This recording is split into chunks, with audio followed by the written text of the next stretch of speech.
আসসালামু আলাইকুম বন্ধুরা, সবাই কেমন আছেন? আশা করি সবাই ভালো আছেন। আমরাও আলহামদুলিল্লাহ ভালো আছি। এটি যে ব্লগ চ্যানেলে সবাইকে স্বাগতম জানাচ্ছি। আজকে ব্লগটি শুরু করলাম সকাল থেকে। তো আমি এখানে বেগুনগুলো কেটে নিচ্ছিলাম। আজকে বেগুন ভাজি আর গরম ভাত হবে সকালের নাস্তায়। তো একটা বেগুনে পোকা ছিল আর একটা বেগুন ভালো ছিল, এভাবে কেটে অর্ধেক ফেলে দেওয়া লাগছে। তো এখানে আমি সব রকম মশলা দিয়ে বেগুনটা ভালো করে মাখিয়ে নিব।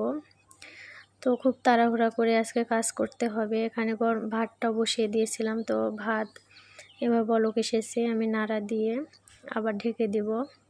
তো আমরা ঝরঝরা ভাত খাই, বেশি নরমও না আবার বেশি শক্তও না। তো এই যে এভাবে আবারও ঢেকে দিলাম। তো অফ ক্যামেরায় ভাতটা নামিয়ে নিয়েছিলাম, এখানে আবার বেগুন ভাজা বসিয়ে দিয়েছি। তো এপাশ ওপাশ করে ভালো করে বেগুনটা ভেজে নেব। তো প্রতিদিনের মতো আজকেও জানাচ্ছি, আপনারা আমার ভিডিওটির এ পর্যন্ত যারা আসছেন, কোনো অংশে যদি ভালো লেগে থাকে দয়া করে সাবস্ক্রাইব করে লাইক দিয়ে আমার পাশেই থাকবেন।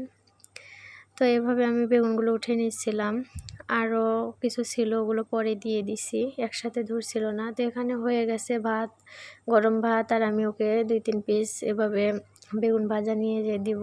তো তো নিজে খাবে না, আমার খাইয়ে দিতে হবে। অনেক গরম, দেখেন হাত দেওয়া যাচ্ছে না, তারপরেও ছেলেকে খাইয়ে দিতে হবে খুব তাড়াতাড়ি করে। তো এরকম শীতের ভিতর গরম গরম ভাত খেতে কার কার ভালো লাগে? আমার তো খুব ভালো লাগে। তো এখানে ওকে খাওয়াচ্ছিলাম, মাঝখানে আমার মেয়ে আবার আসছে, বলছে আম্মু আমাকেও দাও। তো ওকে দিতে গেছি, দেখেন কিভাবে দৌড় দেয়। ও তো সবজি মাছ মাংস কিছুই খেতে চায় না, শুধু দুধ খায়, তাও হচ্ছে গরুর দুধটা খায়।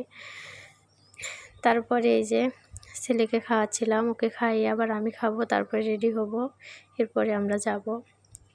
তো পড়ছিল, আমি খাওয়াচ্ছিলাম। তো এইভাবে খাওয়াতে খাওয়াতে আজকে বিদায় নিতে হচ্ছে।